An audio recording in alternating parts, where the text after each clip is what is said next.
নমস্কার বন্ধুরা, আমি পাপিয়া। দেখো চলে এসেছি আজকে একটা রেসিপি নিয়ে, মাছের রেসিপি।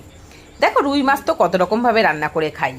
দেখো আজকে আমি দই দিয়ে রুই বানাবো, পুরো কাতলা মাছের মতন করে।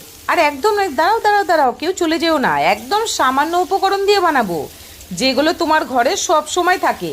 আর এই মাছ রান্নাটা বাচ্চা থেকে বড় সবাই চেটে পুটে খাবে। প্রথমে দেখো রুই মাছের পেটিগুলো নিয়ে নিয়েছি, নিয়ে ভালো করে নুন হলুদ মাখিয়ে 10 মিনিট রেখে দিয়েছি।